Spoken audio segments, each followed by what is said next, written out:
Ang Elderly Filipino Week o Linggo ng Katandaang Pilipino ay isang taunang pagdiriwang sa Pilipinas tuwing unang linggo ng Oktubre. Itinatag ito sa bisa ng Presidential Proclamation Number 470 na nilagdaan ng dating Pangulong Fidel V. Ramos noong September 26, 1994. Layunin nito na protektahan ang karapatan, kalusugan, kabuhayan at kapakanan ng mga senior citizens.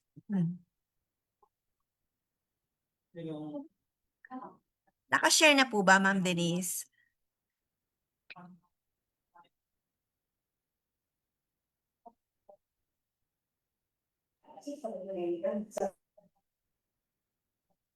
For a while lang po, ma'am.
Hello, To all pasensya na po. participants po and Ma'am Agnes po, we will be sharing po the presentation in 2 minutes. We're just having technical problems po. Wait lang po. Thank you po.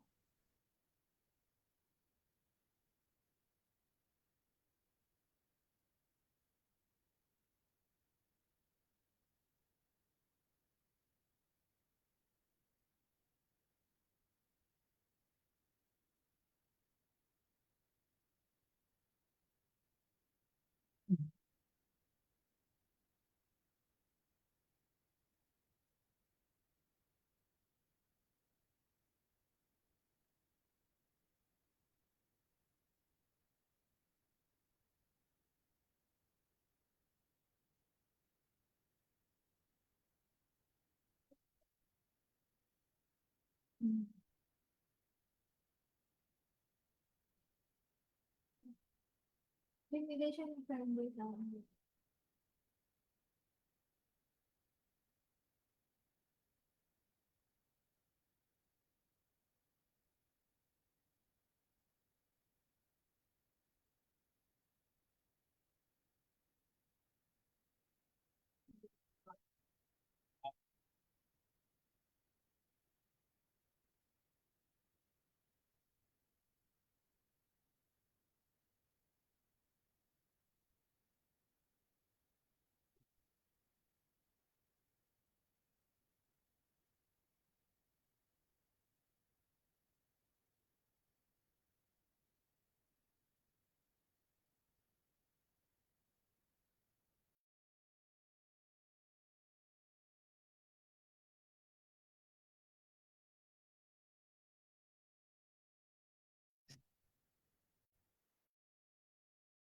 Okay na po, Ma'am Agnes. Thank you po.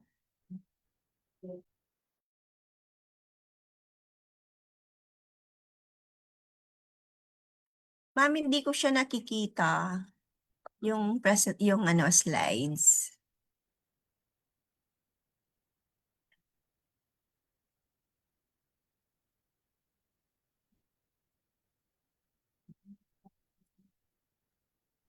Ma'am Denise, hindi pa siya naka-present. Naka-share na rin po siya sa iba po. May we confirm po.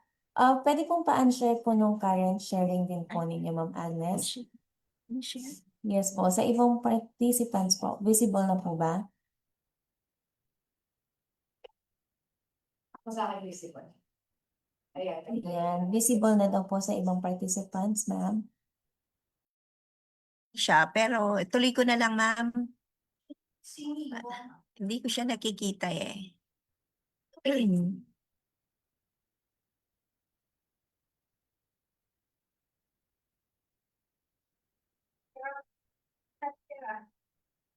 So, pwede na po ba akong magtuloy? Yes po, ma'am. Thank you Okay, po. so sa ating talakayan ngayon, ating kilalanin ang mga hamong kanilang kinakaharap at kung paano natin may pakita ang tunay na malasakit, paggalang at suporta sa kanila. Ang tema ngayong taon ay Embracing Age, Living a Life with Dignity and Purpose, pagtanggap sa pagtanda, pamumuhay ng may dignidad at layunin. Binibigyan diin natin na ang pagtanda ay hindi hadlang sa dignidad at layunin sa buhay. Tanggapin ang katandaan hindi bilang kahinaan, kundi bilang yaman, kaalaman, karanasan at pananaw. Huwag hikaya, huwag po nating hikaya ang pagtanda, bagkus ipagmalaki ang buhay na puno ng pinagdaanan. Ngayon, ipapakita ko lamang po yung ating mga Filipino centenarians. Ang mga sentenaryo ay mga Pilipinong umabot ng 100 taon pataas at may mahalagang ambag sa ating kasaysayan at kultura. Si Melchor Aquino, marahil ay kilala ng bawat isa. Siya po ay kilala bilang Tandang Sora. Malaki ang papel niya during the Philippine Revolution. Siya ay namatay sa edad na 107. Isa pa po si Francisca Susana, siya po ay kilala as Lola Iska. Siya ay namatay noong November 2021 sa edad na 124 sa kanilang tahanan sa Negros Occidental. Si Lola Iska ay maraming witness sa mga importanteng pangyayari sa ating bansa. Si Wang Od Ogay, mas kilala bilang Maria Ogay, siya po ay taga Kalinga Apayao. Siya po ay isang world tattoo artist. Kilala po siya as tattoo artist. Sa kasalukuyan siya po ay 108 years old.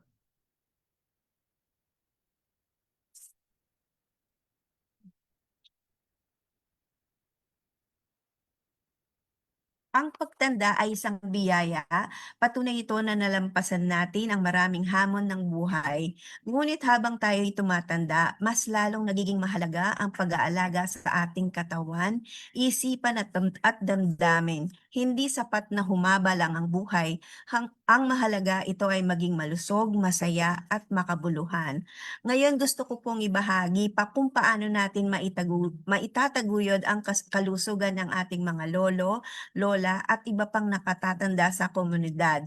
Ito ay para matulungan silang manatiling aktibo, may dignidad at may layunin sa kanilang araw-araw na pamumuhay. So how do we promote health among our senior citizen?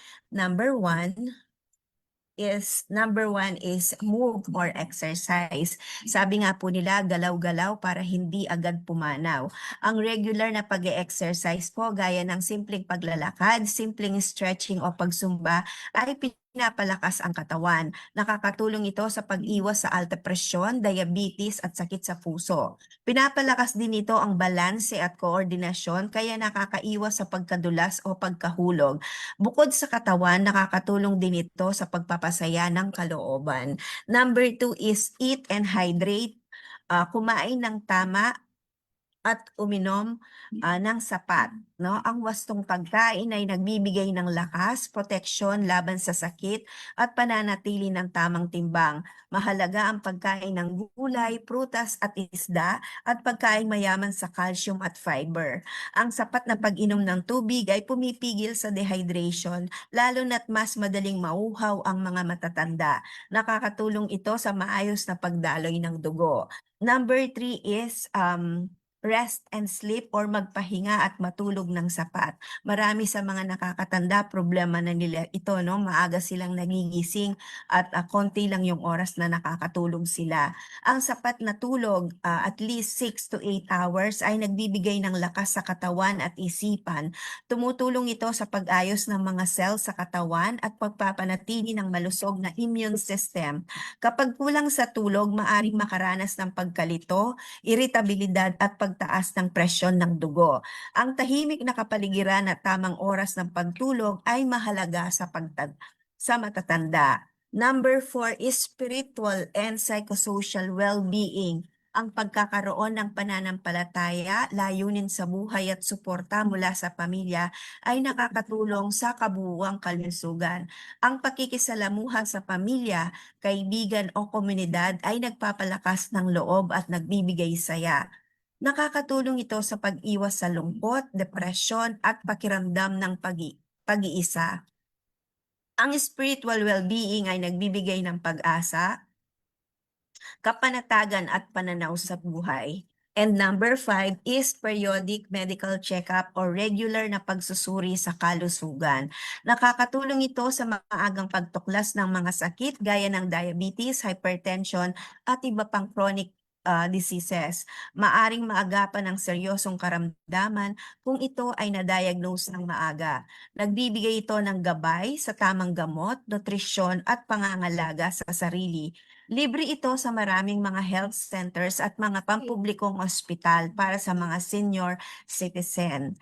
So ang limang ito, move, eat and hydrate, rest and sleep, spiritual and psychosocial well-being, periodic medical check-up, ay pundasyon ng malusog, masaya at aktibong pagtanda. Sa wastong kaalaman at suporta, ang bawat nakatatanda ay maaring magpatuloy sa makabuluhang pamumuhay. So next slide. Habang tumatanda ang isang tao, dumarami ang mga pagbabagong nangyayari sa katawan. Hindi lang po sa pisikal, kundi pati na rin sa pag-iisip at pang-araw-araw na kakayahan. Isa sa mga dapat bigyang pansin ay ang mga tinatawag nating geriatric syndromes.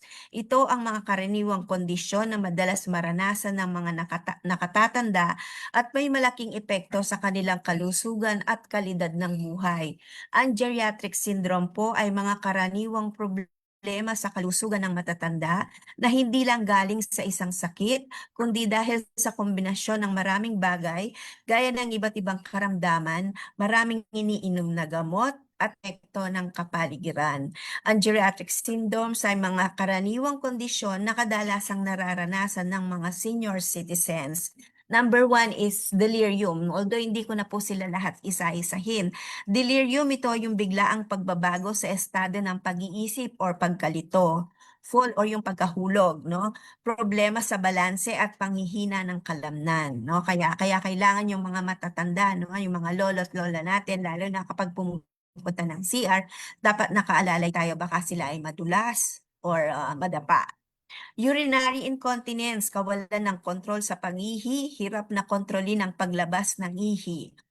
Pressure ulcers or yung mga sugat dulot ng labis na pag-upo o paghiga ng matagal. Kaya kailangan lalo na yung mga bedridden ng mga lolo at lola natin, no? Nililipat or pinapalitan yung posisyon nila, no? Kada at least 1 or 2 hours para maiwasan po yung mga tinatawag na pressure ulcers or decubitus ulcer. Frailty, matinding panghihina at pagpaubos ng enerhiya. Sensory deficits, ito yung mga kakulangan sa pandama or humihina ang pandinig at lumalabo ang paningin ng ating mga lolo at lola. Demensya, ito po ay tumutukoy sa grupo ng mga simptomas na may kaugnayan sa pagbaba ng memorya, kakayahan sa pag-iisip at kakayahan sa paggawa ng desisyon.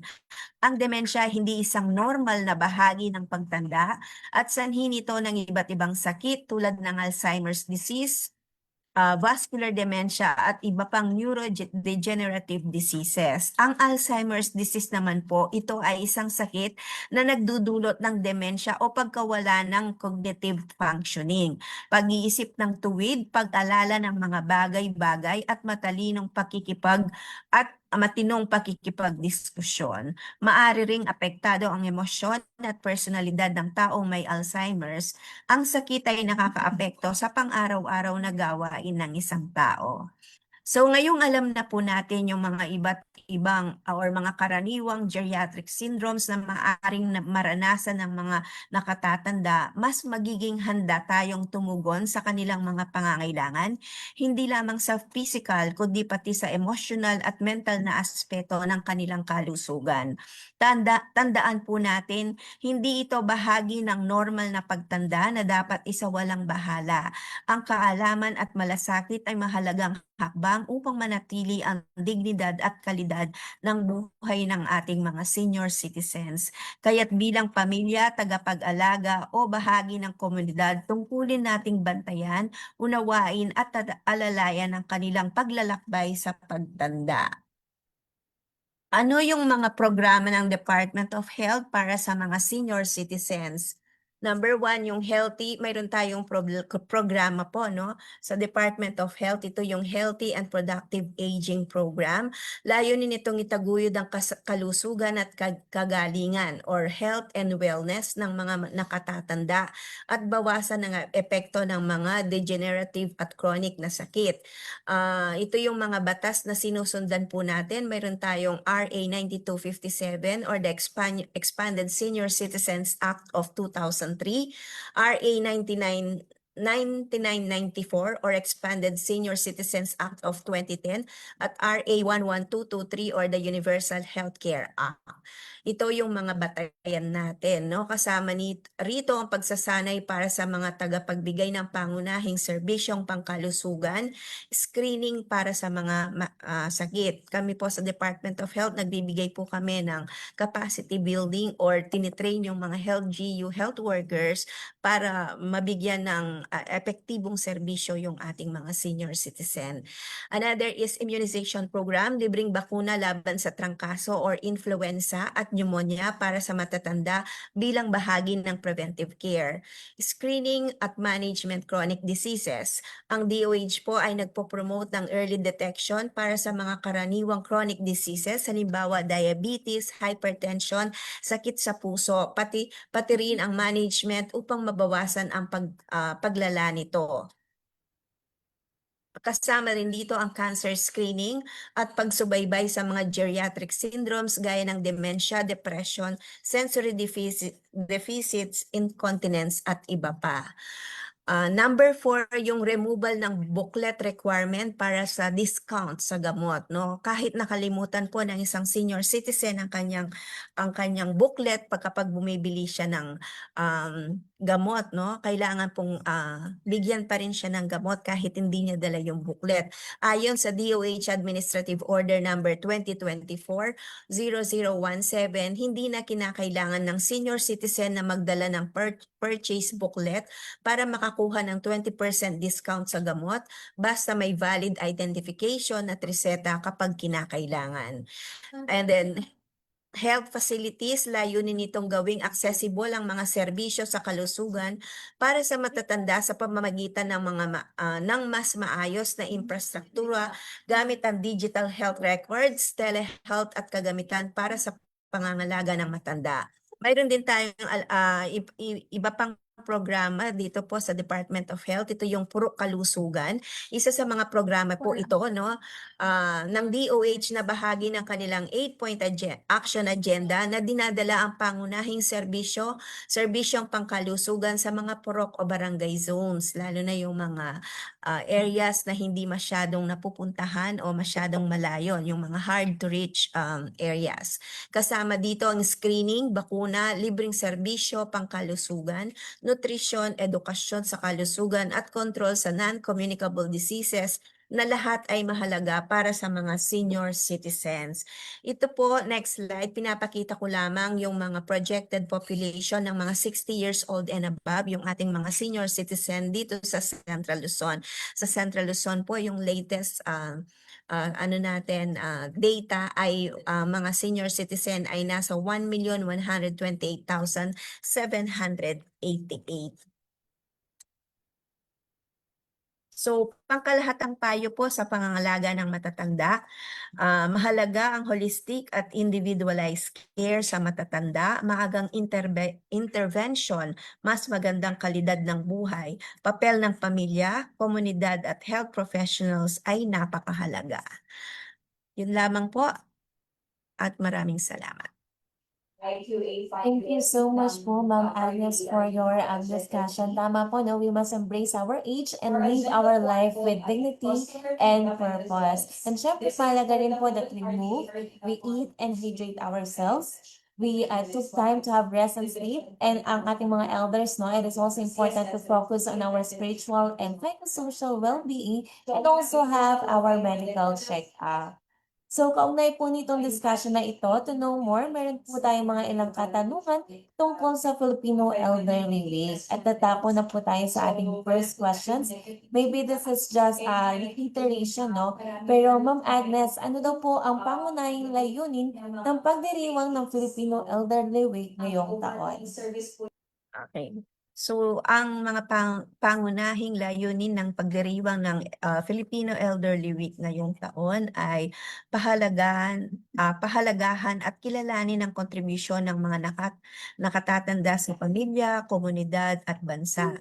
Hikayatin ang aktibong partisipasyon ng matatanda sa mga programa na inclusive at may pagkalinga. Itaguyod ang karapat-dapat na pamumuhay na may dignidad at layunin, lalo na't lumalago ang populasyon ng mga nakatatanda. So, ayan, salamat po. And also, no, second question po, we also have this question. Kung meron daw po ba tayong bagong programa o serbisyong pangkalusugan, katulad ng libreng gamot or mga medical consultation na inilulunsad po, no, para sa ating mga elderly. So, sa pamagitan ng ating healthy and productive aging program po, no, na naglalayong magbigay ng health service package at pagkabit integral ng continuum of care para sa matatanda. May programa ng health promotion, disease prevention, curative care at long-term care para sa nakatatanda. Halimbawa, pagbibigay ng mga maintenance medicines, assistive devices, and capacity building sa mga healthcare workers. Mayroong mga aktibidad tulad ng caravan of services sa ilang lugar, libreng medical check-ups, konsultasyon, bakuna para sa matatanda tulad ng flu at pneumonia vaccine. Dito po sa mga services po na ibinibigay natin sa ating mga elderly, no, saan po kaya tayo pwedeng maka-access? Saan po yung activity pwedeng maka-join ang mga elders po natin? So, sa mga rural health units po natin, sa ating mga local government unit, makakapunta po tayo at maka-access tayo ng mga libreng serbisyo. Makakakuha po tayo ng libreng gamot, yung mga maintenance medicines like gamot sa hypertension, gamot sa diabetes, at yung mga bakuna na na-mention ko po, no? Yung bakuna, flu vaccine at pneumonia vaccine. Thank you so much po, no? Ayan, meron po tayong mga access sites, no? We can get those medicines and maintenance po, no, sa ating mga rural health units. So, last question po, no? Ano daw po ang mensahe ninyo sa ating mga lolo at lola kaugnay po ng kanilang papel sa komunidad at pamilya? Okay, so sa ating mga lolo at lola, saludo kami sa inyong sakripisyo, sa inyong kwento na nagbibigay daan sa pagpubog ng ating pamilya at komunidad. Huwag po ninyong kalilimutan na mahalaga kayo. Hindi Hindi dahil sa kung ano pa ang kaya ninyo, kundi dahil sa kung sino kayo. Patuloy ninyong ibahagi ang inyong karanasan, gabay at pagmamahal. Sa bawat araw kayo ay may dangal. Ang inyong presensya ay nagbibigay lakas, pag-asa at inspirasyon. Maraming salamat po at naway maging magaan, malusog at masigla ang inyong mga darating na araw. And maraming salamat po, Ma'am Agnes. Maraming salamat po sa pagsagot ng ating mga katanungan. To our elders, Lolo and Lola, no, saludo po kami sa inyo. And we believe, no, even though we have like slight technical difficulty kanina, this was a very wonderful discussion and helpful po, no, lalong-lalo po sa ating mga elders. So let us all avoid our geriatric syndromes like delirium, depression, dementia, at iba pa po. So I believe, no, marami po tayong natututunan dito. So with that, to move forward, we will be proceeding with our next topic, no? Isa po ito sa mga crucial na usapin, hindi lamang po sa ating bansa, but as well, no, sa ibang bansa, no? Paano nga ba natin matutukoy ito? Ano ba yung mga dapat natin gawin kung sakaling makaranas tayo ng problem sa ating mga mental health, even ang mga mahal natin sa buhay. So para po mas mapaliwanag po sa atin itong discussion na ito, no? Allow me to call on again Miss Mylene Datu from the Non-Communicable Cluster for the discussion of World Mental Health. Magandang umaga po, Ma'am May. So yun po for our EARD. Thank you po.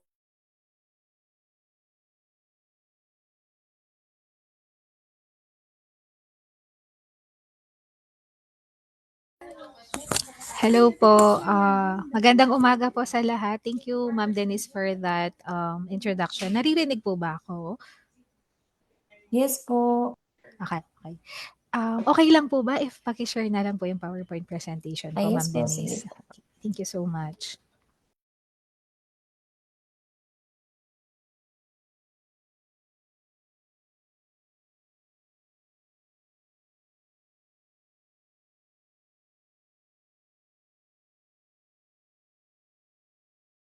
Visible na po. Yes. Yes po, Ma'am Denise. Thank Thank you you. po.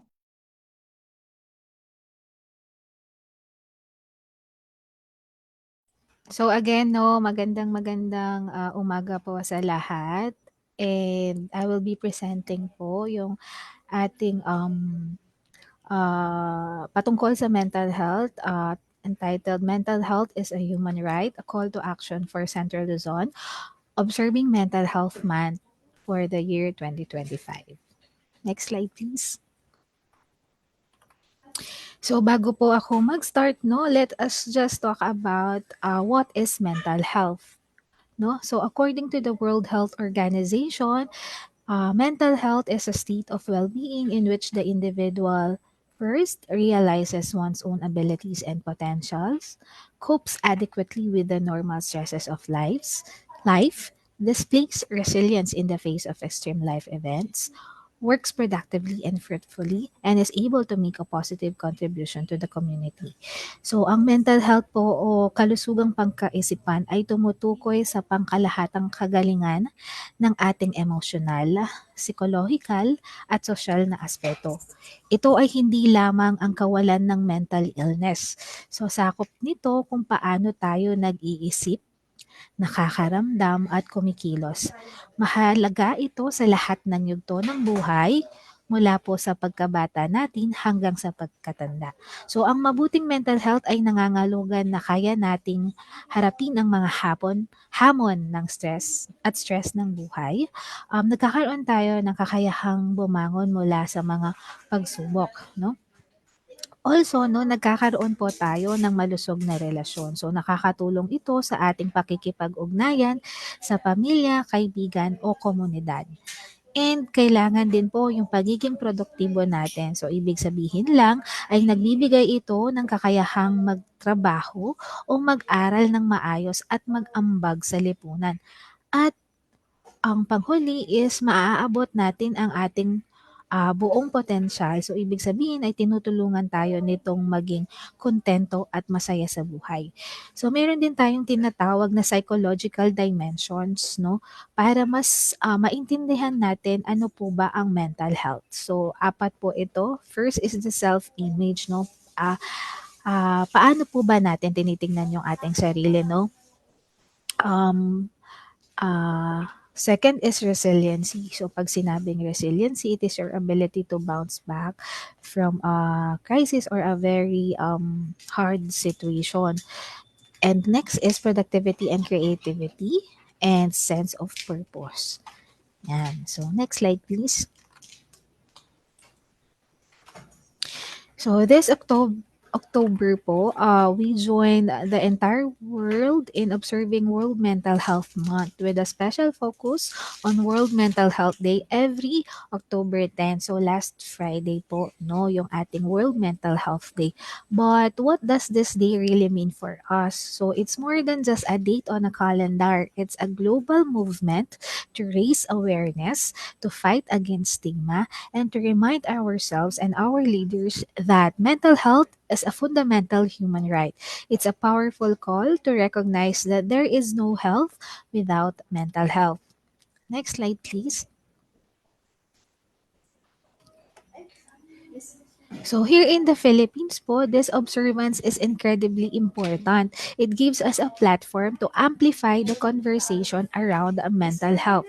So first po is for the community to combat stigma. So it's our chance to combat stigma. So the long-standing fear and misconceptions that stop people from seeking help. So because of the stigma po, no, natatakot yung ating komunidad na mag-reach ng help. It is because natatakot silang ma-judge, no? Alam po natin na napakalala ng stigma sa ating komunidad, no? Kapag sinabing mental health, nare-relate ito sa salitang pagiging baliw. That is very wrong. And then next is education, no? It is our opportunity to promote education and to inform every Filipino about the signs of mental health challenges and more importantly, where to find help. And finally po, no, for healthcare, advocate for better services. So it's our time to advocate for better services and highlight the progress we've made since the passage of our landmark Mental Health Act. Next slide, please.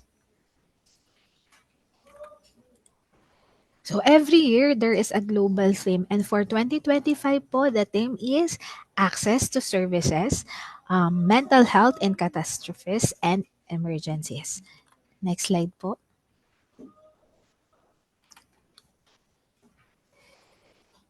So this theme po, no, highlights the urgent need to provide mental health and psychosocial support. So nakikita niyo po, no, yung ating slide, no. This is our theme po, no, celebrating the Mental Health Month or the World Mental Health Day, no. So, kalinga para sa komunidad sa panahon ng kalamidad. So, sa gitna ng sakuna, may mental health and psychosocial support, responders na handang makinig at umalalay upang matiyak ang sapat na tulong pangkaisipan at psychosocial ng lahat. So, ito yung mga mapoprovide natin. It's the Psychological First Aid, PFA. Ito ang pakikinig at pagbibigay ng agarang suporta sa mga apektado. Also, we have the mental health and psychosocial support para sa vulnerable group. And lastly is the referrals sa mga mental health professionals kung kinakailangan. This is being provided, especially the MHPSS or the mental health and psychosocial support to people affected by disaster. So ngayon, no, kailangan ito ng ating mga kasamahan or yung ating mga Pilipinong naapektuhan ng mga lindol recently. Also, conflict po and health crisis. So it's a reminder po that during the most difficult times, protecting our mental well-being is a life-saving intervention. And beyond the food, water, and shelter, survivors need support to cope, recover, and build their lives. So bukod po sa mga basic needs na ibinibigay natin, especially during disasters, no? Yung food, water, shelter, survivors, kailangan po natin, especially po, no? Minsan nakakaligtaan, pero yung ating support sa ating mental health, no? Para po makakope tayo and makarecover and makapagsimula po ulit after nung isang stressful life event na ating naranasan. So, next slide please.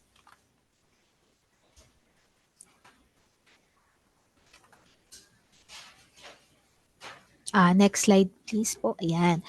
So, how can you help? So, how do we bring this advocacy po sa ating community? So, we at the DOH CLCHD are calling on every resident to take an active role. So, here's how you can help. First is to start the conversation. So, wag tayong matakot magtanong. Ask your family, your friends, and your colleagues a simple but powerful question. Ano po kaya ito? So, that powerful question is, kumusta ka o kamusta ka talaga? No? So, let's create a safe space for people to share their feelings without fear or judgment. And second is educate yourself and others. Labanan natin ang maling impormasyon. So, share accurate facts about mental health. So, correct po natin yung mga myths kapag po naririnig natin. So remember po, a mental health condition or a mental health condition is a medical condition po. Hindi po ito flaw po sa character or yung tinatawag na character flaw. It is a medical condition. Hindi po ito gawa-gawa lang or mga myth tulad ng dahil daw po sa kulang sa pananampalataya kaya nagkaroon ng mental health condition. So again, isang myth po na kailangan nating i-correct is that a mental health condition is a medical condition and not a character flaw. Next slide please.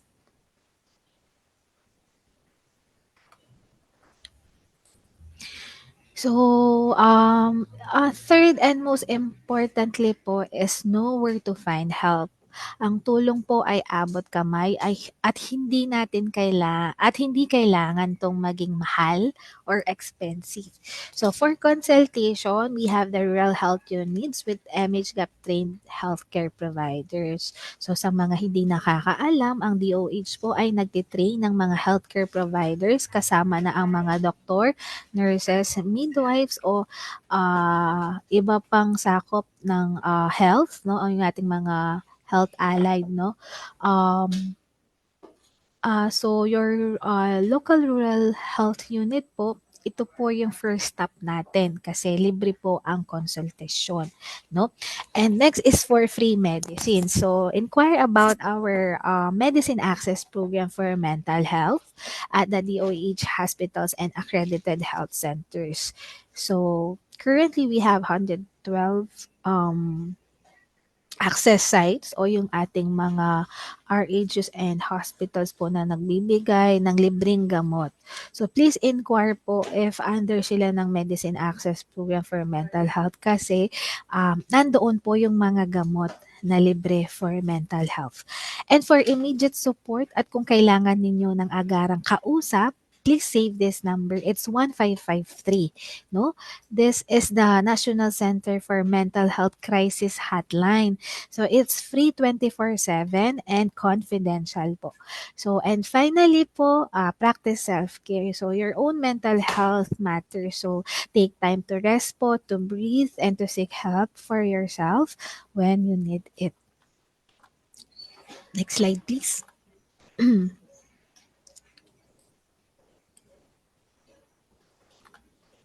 Okay. For our support systems, no, para lang po magkaroon kayo ng parang summary, no, our support systems and resources, first is the professional health. No, so talk to a licensed psychologist, psychiatrist, or counselor about your concerns. Next is support groups, no? So, sumali po tayo sa mga support groups such as local or online community to share experiences and get support. Next is kailangan alam natin ang ating mga hotline, no? Call a hotline to help you whenever you need emergency and support. And yung ating mga mental health apps. So, meron tayong Lusog Isip app po for it is ginawa po ito ng DOH, no, para ma-track nyo yung mga moods nyo everyday and magkaroon po kayo ng parang mga quotes po, no, just to lighten up your day. So yun po, no, use mental health apps for also for meditation, mood tuning, and relaxation tips. Next slide, please. So let's work together po to build a central Luzon where mental health is valued, promoted, and protected. So a region where asking for help is seen not as a weakness, but as a sign of incredible strength. So alagaan po natin ang ating isip, alagaan ang ating damdamin, at alagaan natin ang isa't isa. Next slide, please. Ayan. So, ito lamang po, no, para po maging ma-inform po ang public about our hotlines po. So, dito sa Region 3, you can reach us through our email address. It's mentalhealth@centralluzon.doh.gov.ph, and we do have our hotline. It's 0967-120-8853. So, ito pong hotline natin for now is available weekdays only from 8 a.m. to 5 p.m. But for 24/7, if you need help, we have the NCMH po. So later on, for the mga susunod na slides, na explore natin yung hotline ng NCMH. So next slide, please. So ang nakikita nyo naman is our schedule for appointment po sa ating DOH Hospital, yung Mariveles Mental Wellness and General Hospital. So ayan po, nakikita nyo po, no, yung ating mga consultation days, no, and yung schedule po nila. So sa mga numbers na yan, pwede po kayong magpa-appointment. Okay? Next slide, please.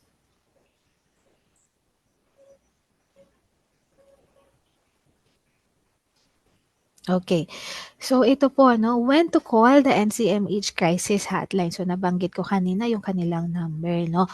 So explore po natin. So we all go through tough times and it's okay to ask for help. Mental health crisis hotlines offer immediate help when you need it most. So kailan po ba natin pwedeng tawagan si crisis hotline? So una, kapag immediate crisis situations.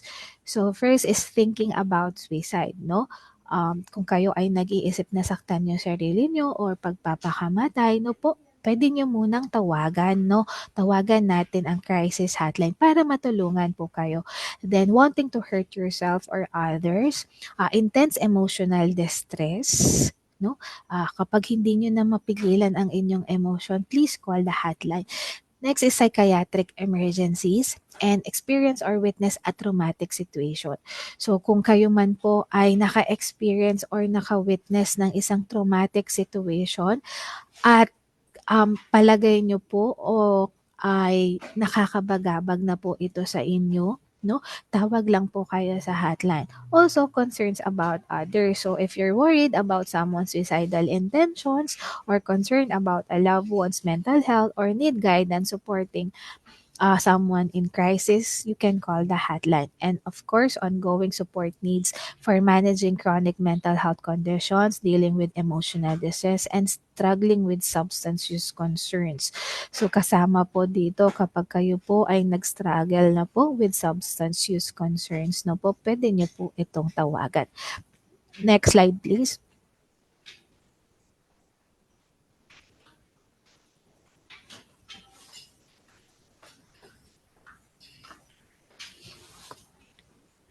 Okay, so again, the NCMH Crisis Hotline is available 24/7 for immediate support during emotional distress or mental health emergencies.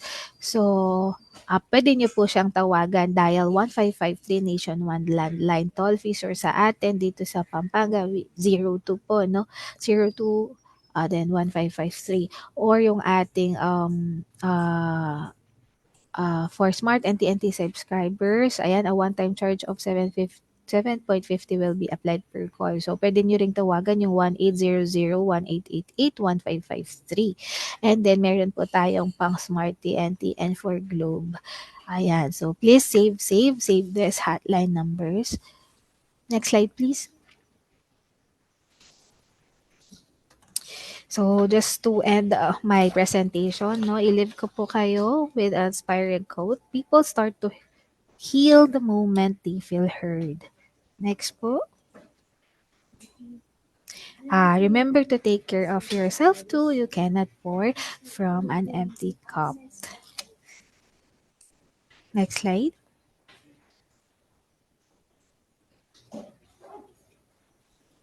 So, ayan. So, maraming salamat po sa pakikinig and let's continue to champion mental health, not just this October, but every single day. Again, maraming salamat po.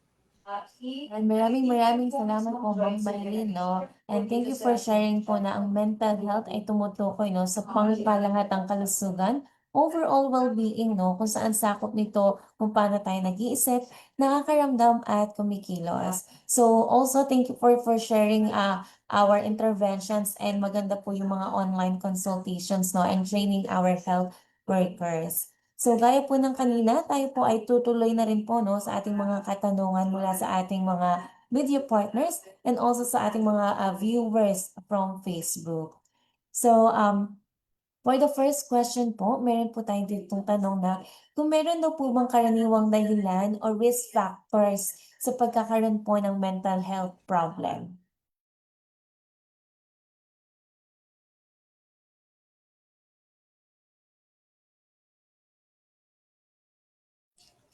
Ayan. Opo, Ma'am Denise, no? Opo, no? Actually, mayroong mga karaniwang dahilan at risk factors na maaring magpataas ng posibilidad na magkaroon ng isang tao ng problema sa kalusugang pangkaisipan. So, mahalagang tandaan na madalas po ito ay resulta ng kombinasyon ng iba't ibang salik at hindi lamang dahil sa iisang dahilan. So marami po tayong factors na kino-consider. Meron po tayong tinatawag na biological factors, we have psychological factors, and social and environment factors. So i-discuss ko lang po, no, para po mas maintindihan ng ating mga tagapakinig po yung ating mga risk factors sa pagkakaroon ng mental health problem. So una, yung biological factors.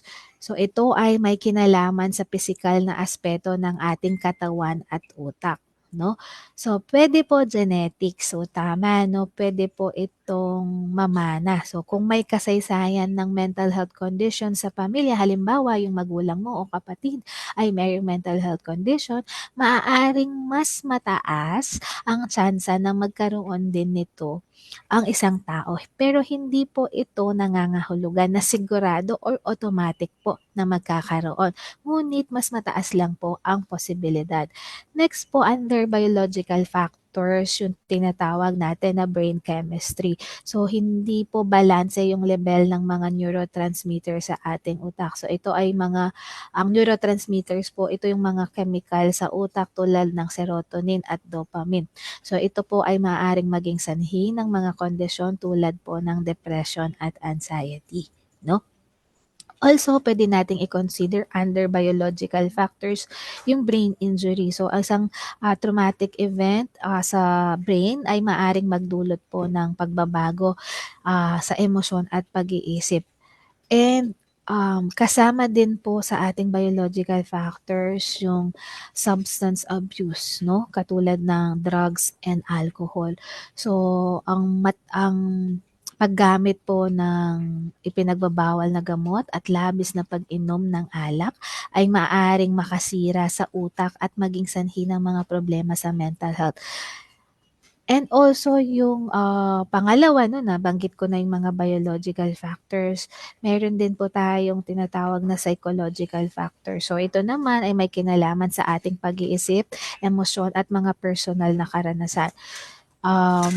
Example po ng psychological factors is kapag ikaw ay may trauma, no, or yung meron pong nakaraang o merong pang-aabuso. So, ang mga mapapait na karanasan tulad ng trauma or pang-aabuso, lalo na sa pagkabata po, nung kayo ay bata, no, tulad ng physical, sexual man yan, o emosyonal na pang-aabuso, isa itong malaking risk factor para magkaroon ng mental health problem. Also, very common, stress. Pero pinag-uusapan po natin ay matinding stress. So, ang pagkakaroon ng matagal at matinding stress mula sa trabaho, problema sa pamilya o pinansyal na kahirapan ay maaaring mag-trigger ng mental health problems. So, baka magkaroon lang ng confusion, no? Kapag sinabi nating stress pala ay risk factor para having mental health condition. Yes, it is a risk factor. Pero kapag ito po ay tumagal lamang at wala tayong ginawang mga coping mechanism para malabanan yung stress na yun. Yun po ay maaaring tumuloy sa from mental health problem into a mental health condition. Also, kapag there are changes, no, malaking pagbabago sa buhay. Example, no, kapag nawalan ka ng mahal sa buhay or halimbawa, merong tayong divorce, no, puwede rin yung pagkawala ng trabaho, no? So, ito ay mga matitinding o malalaking pagbabago sa buhay na puwede pong makadulot ng matinding stress at mapagmulan ng mental health problem.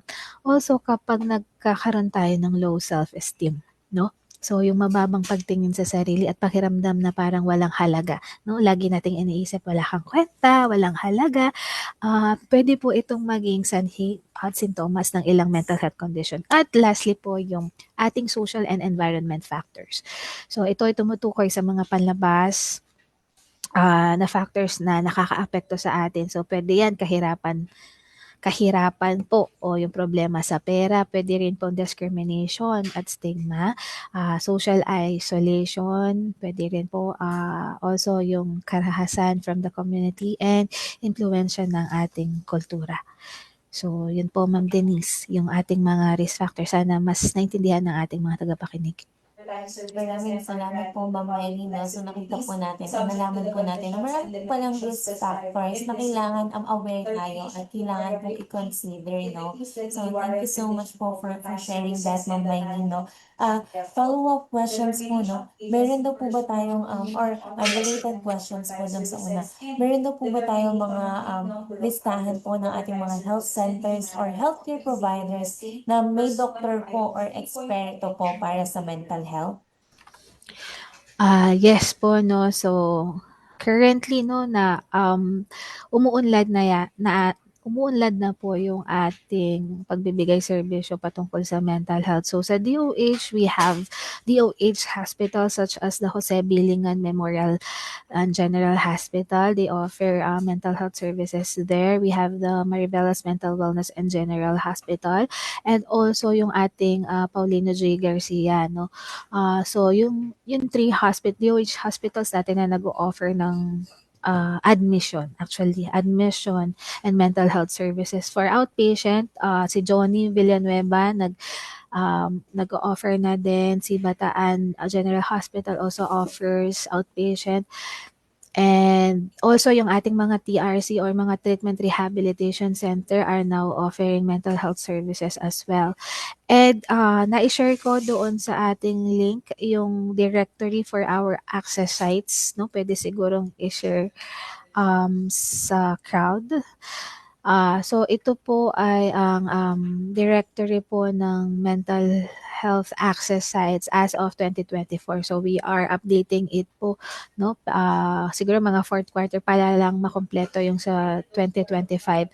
Pero nakalagay po doon yung mga RHUs and mga CHCs, mga rural health units and city health centers po natin na merong kakayahan mag-diagnose, mag-assess, manage, and treat ng mga mental health condition as well as yung mga libreng gamot. So, nandun po yung mga numbers, yung ating lugar kung nasan sila, and yes, no, list. So, siguro kung okay lang, i-share na lang ni Ma'am Denise siguro sa chat box or kung saan pwedeng i-share. Sige, yun po. Thank you. Thank you rin po, ma'am. And also, no, comment from our Facebook page po, no? Meron pong tanong, how to become a licensed mental health gap healthcare provider daw po ba? Okay. For a license, if you are talking about, syempre, psychiatrist and psychologist, no? So, meron pong pag-aaral na it takes, I think, 4 to 5 years or more than 4 years po para po magkaroon ng lisensya as a psychiatrist and psychologist. Pero if we are talking about our capacity to provide mental health services, no, we offer training. It's the Mental Health Gap Action Program training. And kapag katapos ng training na ito, no, matitrain po kayo kung paano mag-diagnose ng mga common mental health conditions, and you will be capacitated po na mag-assess, mag-manage and treat, and because of that, no, pwede na po tayong magbigay ng mental health services. Again, for the license, no, ang nagpo-provide po niyan, after po natin pag-aralan yung sa psychiatry, no, maging psychiatrist and psychologist. Also, meron tayong tinatawag na psychometrician. So, yun po, Ma'am Denise. Maraming salamat po. And last na po siguro, no, this will just be a message for everyone, no. So, sa gitna daw po ng lahat ng responsibilidad, pag-aaral, trabaho, pamilya, at personal na problema. So, paano po natin masisikap na naalagaan po natin ang ating mental health? So, una, no, kailangan po nating magkaroon ng recognition or i-recognize natin whenever kailangan na natin ng tulong. So, kapag po ang emosyon natin, ang behavior natin is nagkaroon ng pagbabago, then nakakaapekto na dun sa ating functioning na tinatawag or nakakasagabal na dun sa mga pang-araw-araw nating ginagawa, no? Katulad ng pagtatrabaho, pag-aaral, pag-aalaga sa sarili. So, it's time po na stop, pause, and make some action, no? It's either you take a break, no? Pagbabakasyon, napakaganda sa mental health po yan. Alagaan natin yung sarili natin, gawin natin yung mga bagay na nagpapasaya sa atin. And if man na hindi po iyon na nakikita nyo na walang pagbabago, no? Ganun pa rin po yung nararamdaman nyo, yung behavior nyo, yung emotion nyo, no? Naging erratic, di nyo na maintindihan. So please seek help na po sa ating mga experts. So again, no, yung pagsisik ng help, hindi po ito senyales na tayo ay weak, no? It only signals na inaalagaan natin yung sarili natin. Kaya tayo nang hihingi ng tulong sa expert para matulungan tayo na alagaan po yung ating mga sarili. So, yun po, Ma'am Denise. Maraming salamat po sa pagsagot ng lahat ng ating katanungan and further explaining how important mental health is. Especially po yung last slide, no? It's a powerful reminder for us to take care of ourselves too, no? Kaya naman allow me to corroborate po yung inyong last slide and to all our participants, no? Sa bawat isa sa atin, remember to take care of yourselves too because you cannot pour from an empty cup. So maraming salamat po. So with that po, no, tutuloy na rin po tayo agad sa ating next topic. Kung wala na pong tanong regarding mental health, wala na po bang tanong?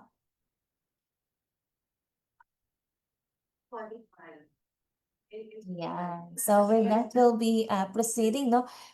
We will be having our next po na usaping pangkalusugan na sadyang relevant din po sa bawat isa sa atin.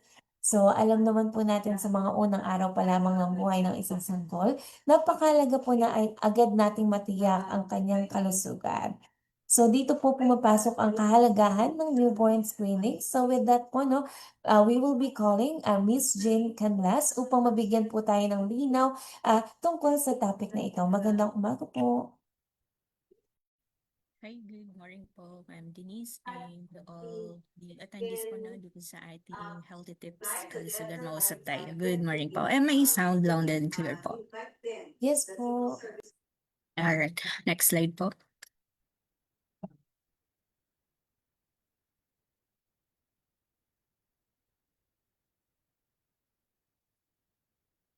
First of all po, no, let me just reiterate po, no, ang ating newborn screening, no, kinukuha po ito shortly after 24 hours of birth. At mandato po tayo, no, ng ating Republic Act 9288 or ang Newborn Screening Act na na-sign po ito, no, year 2004. At ang ating newborn screening po, no, nakapag-detect ito ng mahigit 29 na congenital disorders. At karamihan po, no, sa ating mga sanggol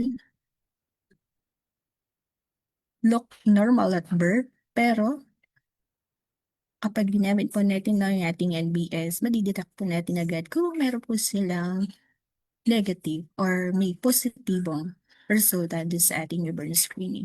At sa pamamagitan po ng tamang treatment at management, lahat po no, ng mga sanggol natin with genetic or congenital disorders may grow up healthy and live normal lives.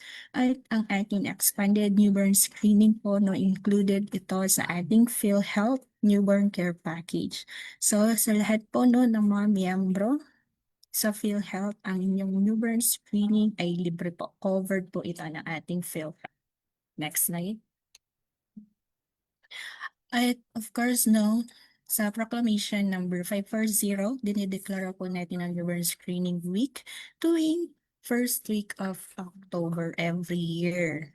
Next slide.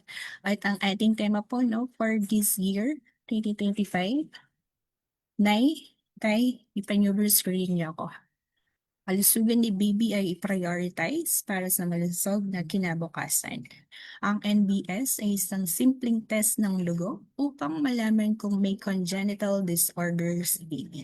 Kailan naman ito sinasagawa? No? Sinasagawa po ito kaagad makalipas ang 24 oras pagkatapos manganak. Next slide. Eto, ang ating newborn screening po no, ay isang simpleng pamamaraan upang malaman kung ang sanggol ay may congenital disorder na maaring maging sanhi ng mental retardation or maagang pagkamatay. Bakit po mahalaga no, ang ating newborn screening? Karamihan po no, sa mga sanggol na may congenital disorders ay mukhang normal pagkapanganak. Sa pamamagitan ng ating newborn screening, ang mga kondisyong ito ay maaaring malaman na bago lumabas ang mga sintomas. Dahil dito, mabibigyan ka agad ng karampatang Lunas upang maiwasan ang mental retardation or maagang pagkamatay. At ang ating newborn screening, party po iyan ng ating licensing and accreditation ng Department of Health or sa RLED. At ang newborn screening ay isa sa mga requirements para makakuha po tayo or mabigyan ng PhilHealth accreditation. At once na tayo ay PhilHealth accredited, no, mabibigyan po tayo ng maternal care package at ang newborn care package. Parte po ito ng newborn screening. Next slide. Next slide. Ayan. Tuwing kailan at paano naman po natin ginagawa no, ang newborn screening? Ang newborn screening ay dapat gawin makalipas ang 24 oras pagkapanganak sa mga ospital, line-in or paanakan, health centers, at pribadong clinic na sertipikado po no, or certified ng DOH at ng ng National Institutes of Health. Paano ito ginagawa? Kumukuha ng ilang patak ng dugo mula sa sakong ng sanggol. Inilalagay ito no, sa isang espesyal na papel o yung tinatawag po natin filtered card. At ipinapadala po ito no, sa ating mga newborn screening centers. May mga impormasyon na hihingin ang ospital, line-in, mga health center tulad ng tirahan at telepono. Siguraduhin pong tama ang mga ito. Maglalabas ng resulta ng newborn screening matapos ng 7 hanggang 14 na working days pagkatanggap ng ating newborn screening centers. Next slide. Ito, ang ating dati po no, nagsimula po ang newborn screening year 1996. Year 1996 po no, meron lang po siyang 6 na test na pwedeng ma-detect. But in the year 2019, from 6 disorders po na kaya ma-detect more than 29 na po.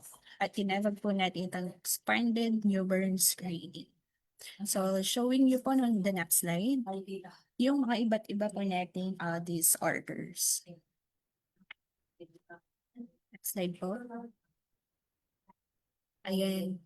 So, showing po the panel of disorders na kaya may screen or ma-detect ng newborn screening. Meron po tayo for endocrine disorders, amino acid disorders, urea cycle defect, fatty acid disorders, organic acid disorders, hemianopathies, at marami pa pong iba. Next slide. Bigyan ko na lamang po kayo yung mga iilan na most common na disorder dito sa ating region. Congenital hypothyroidism. Ano po ito? Kapag ipinanganak ang sanggol na mahina or hindi gumagana ng maayos ang kanyang thyroid gland. Iwasan, paano maiiwasan? Walang particular na pagkain na bawal, pero dapat iwasan ang labis na pagkain gyrotogenic. Nakakaapekto sa thyroid kapag sobra. Ano naman mga pwede natin or pwedeng mabuting gawin or kainin? First po, iodized salt is the seafood na source ng iodine, balancing diet. Next slide. Isa din po sa mga didetect ng ating overseeing ang most common na CAH or ang congenital adrenal hyperplasia. Ano naman po ito? Ito ay isang problema sa adrenal glands kung saan kulang ang paggawa ng ilang hormones. Bakit po ito mahalaga? Maaring magdulot ng sobrang pagkawala ng asin sa katawan, dehydration, at problema sa pag-develop kung hindi mag-aagapan.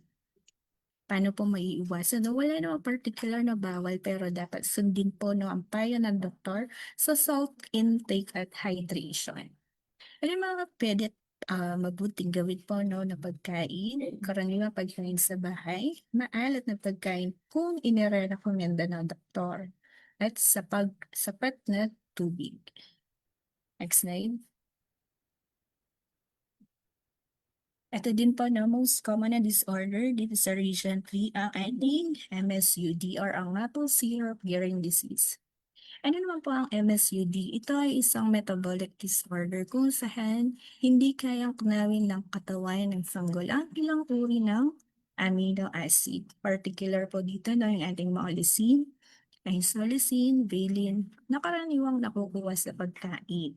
At ang MSUD po dahil ang ihi ng sanggol na may ganitong condition ay may amoy na parang tamis or maple syrup, lalo na sa unang linggo ng buhay. Paano naman po maiiwasan?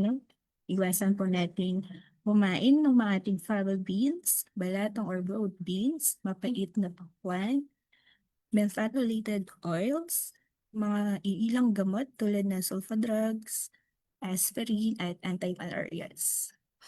Ano naman mga pwede at mabuting kainin, karaniwang pagkain sa bahay? Sundin ang listahan na may seafood at medicine mula sa newborn screening program. Slide. Ito din po number 1 dito sa Region 3, ang G6PD deficiency or ang glucose 6-phosphate dehydrogenase deficiency. Ano naman po ito? Kakulangan sa isang enzyme na nagpoprotekta sa pulang cellular ng dugo laban sa pagkasira. Bakit po mahalaga? Maaring magdulot ng panidilaw or jaundice at anemia kapag na-expose sa ilang pagkain or gamot. Paano po maiiwasan? Iwasan po natin ang dairy products at ang gatas, mga mani, beans at soy products. Ano mga pwedeng kainin or pwedeng kainin po kapag meron tayong G6PD deficiency, especially na milk formula po, prutas at low protein foods. Then, recommend din ng ating dietitian. Next slide. Ito, magkano naman ang ating expanded newborn screening, Nagkahalaga ng 1,750 ang newborn screening at kasama ito sa PhilHealth Newborn Care Package. Benepisyong pangkalusugan, para sa mga sanggol at sa unang pagkapanganak.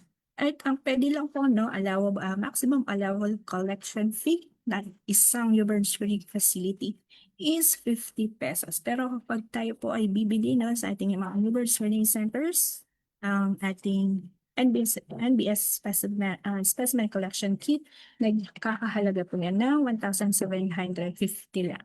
At libre po ito, no, sa lahat ng PhilHealth member. Slide. And just to showing you po ng mga other institutions involved sa programa po, no, ng newborn screening. Ang ating newborn screening center. Dito sa Region 3 po, no, meron po tayong newborn screening center at located po ito sa, no, sa May Angeles University Foundation and Medical Center.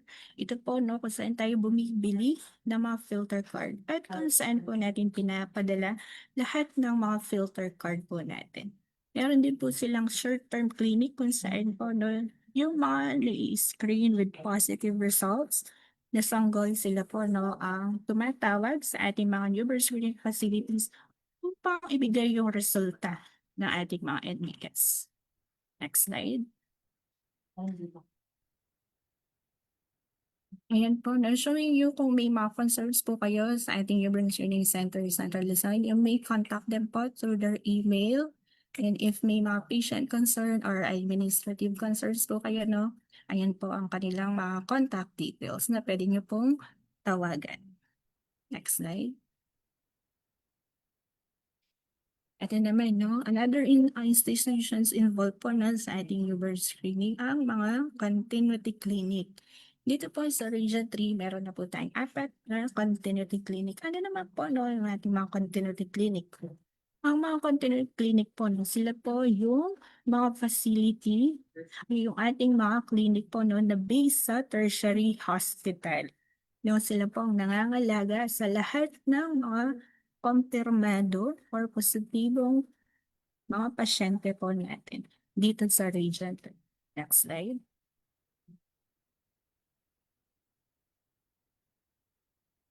Una po, no, ang bagong bukas lang po na ating community clinic dito sa Bataan General Hospital and Medical Center. Located po, no, sa Balangyan City. Area of coverage na po, no, mga pasyente po natin from Bataan, Zambales, and Olongapo City. As well as meron din po tayo from Cabanatuan City, ang Dr. Paulino J. Garcia Memorial Research and Medical Center. Area of coverage na po, no, mga pasyente po natin from Aurora, Nueva Ecija, and Tarlac. At dito naman po na sa City of San Fernando, meron po tayong Jose Bilian Memorial General Hospital, Continuity Clinic, area of coverage, mga pasyente po natin from Angeles City as well as from Pampanga. At lastly po, no, meron din po tayo sa Bulacan, located sa Malolo City, Bulacan Medical Center. Next slide. Saan po pwede tayong magpa-newborn screening?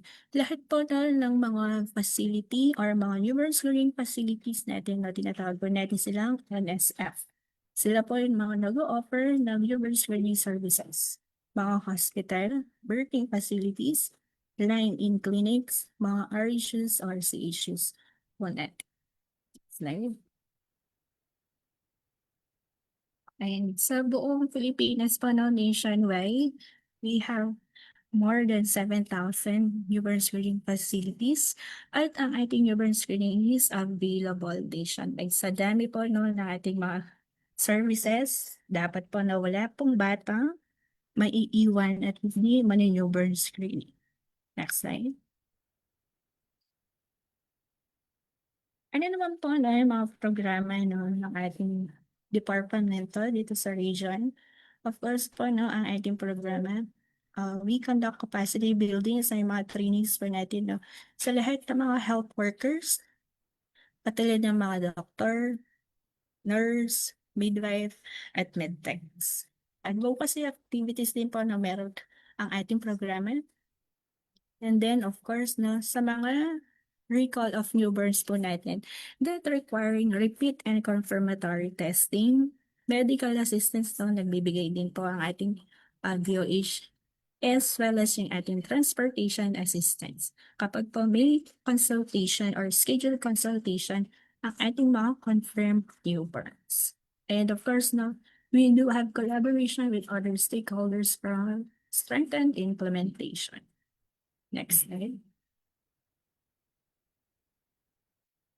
And just showing you po na yung ating QR code sa lahat po ng mga newborn screening related issuances.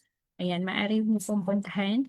Din po no, ang ating website, ang www.newbornscreening.ph. Lahat po no, ng mga materials, policies, issuances, even videos and advocacy materials.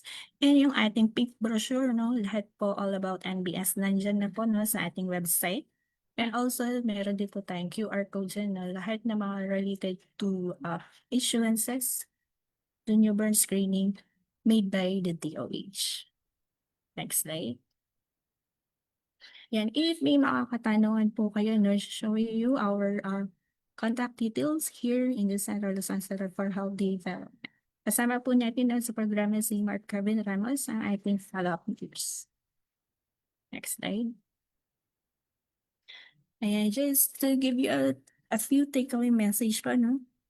A few drops of blood can help save lives, help us save more babies with the expanded newborn screening. Next slide. Iligtas si baby mula sa mental retardation at maagang pagkamatay.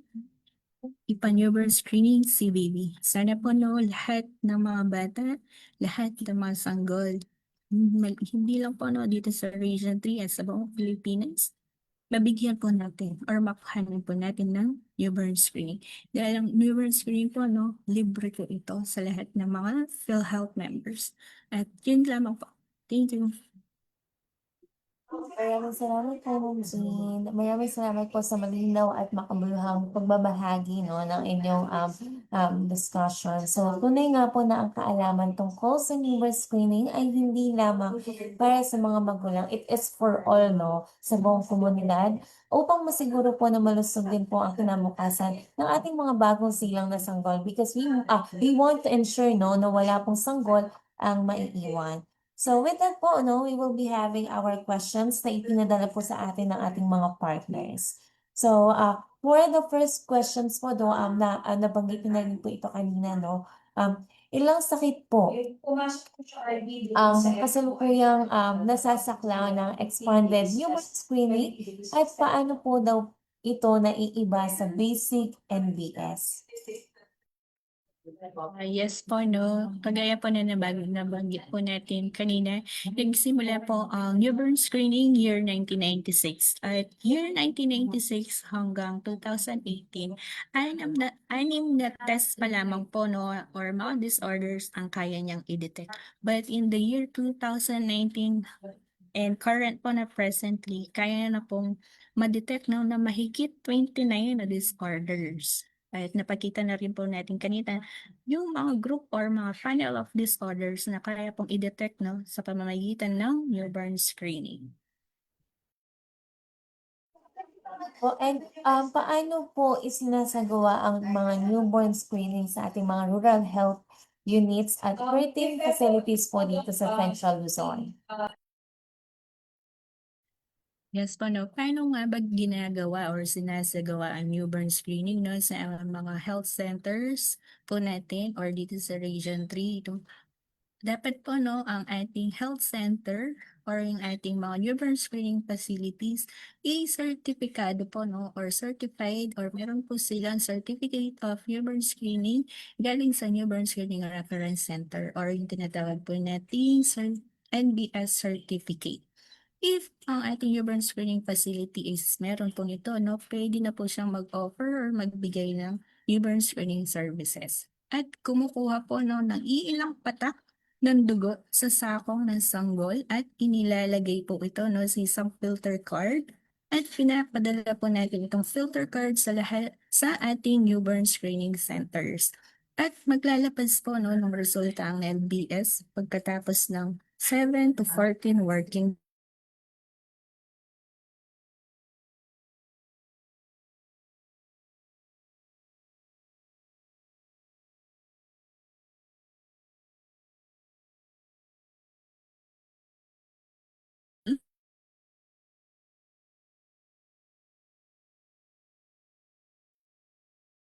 Meron pa po bang mga other questions, Ma'am Denise? Ay po, sorry po ma'am, nawala po kanina.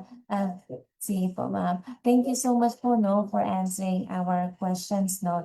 Nagkaroon nga po kami ng difficulty sa aming internet. Pero proceeding po no sa ating next question. This is more of like a situational question po siguro na naipadala sa atin. So for example daw po no, ang isang sanggol ay ipinanganak sa pribadong tahanan. So, paano po nasisiguradong may access po yung sanggol na ipinanganak po in our private homes po? Para po meron silang newborn screening services. At yun po, no, hindi naman po natin maiiwasan, no, sa ating region or kaya sa buong Pilipinas na meron din tayong mga home births or mga home deliveries. At pwede po natin, no, pumunta lang po tayo no, sa pinakamalapit po nating hospital, public hospital, mga RHUs na pwede po nating makuhanan ng newborn screening ang ating son. Katuwang po natin dyan ang ating mga local government units. Nagbibigay din po sila ng mga libreng filter cards sa ating mga outborn newborns. And for the last question po ma'am, paano po ginagarantiya ng DOH ang confidentiality ng resulta at tamang follow-up care po no sa mga sanggol na may positive screening result daw po? Opo, no. Kung meron man negatibo or negative na result sa inyong newborn screening, nangangalahulugan lang po or meaning normal ang test. Pero once merong positive na resulta sa ating newborn screening, meaning po no, dalhin kaagad ang sanggol sa doktor upang mabigyan ng karagdagang pagsusuri or confirmatory test. At ito po ang ating newborn screening result, ipinapaalam sa mga magulang. Sasabihin po kayo ng doktor or midwife or nurse kung kailangan ulitin ang test kaagad or ipakonsulta sa pinakamalapit na hospital or specialist ang inyong anak para confirmatory test at iba pang laboratory test. Confidential din po no, yung ating pag-relay ng ating NBS result at binibigay po lang po natin ito sa mga magulang. Thank you so much po. Maraming salamat pong muli, Miss Tris, Ma'am Jean from Lesno. Mahalaga po ito dahil kung maaga rin po nating matutukoy ang mga sakit ng ating mga sanggol, no, maiwasan po natin yung mga malubhang komplikasyon gaya ng intellectual disability, developmental delay, at maging po no, yung ayaw po natin, yung pagkamatay. So, with that po, meron pa po mga pahabol na questions that you would like to ask our speaker po? Yan, from the mental health to a Filipino elderly and even po dito sa ating newborn screening.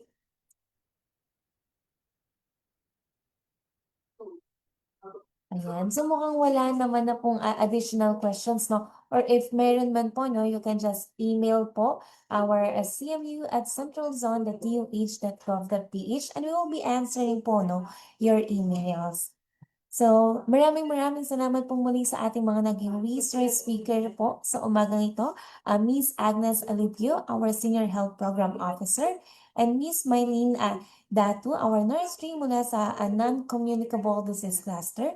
Thank you so much po. And also to Miss Jean Canlasno, our Project Development Officer mula po sa Family Health Cluster.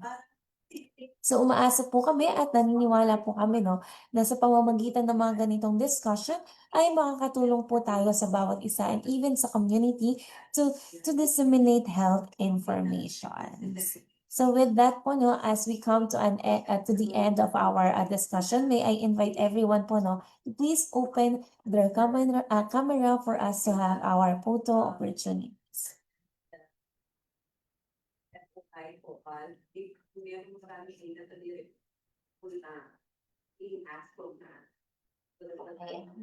Okay.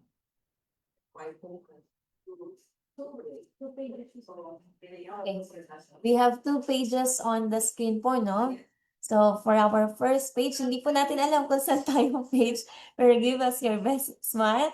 So, in 3, 2, One. Yan. Okay na po, Miss Ange. Okay, for the next panel po, give us your best smile in 3, 2, 1.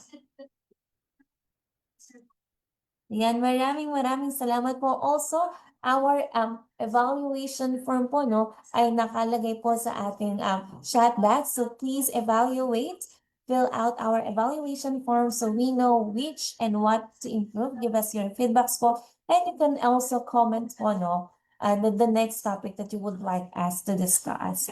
So maraming salamat po sa lahat ng nakilahok mula sa ating mga partners, media, sa ating mga information and health offices and even our provincial DOH office. So magkita-kita po tayo muli sa susunod nating health hub sessions every other Monday of the month upang talakayin po ang iba pang importanteng pangkalusugang usapin. So with that po, God bless everyone and thank you so much po.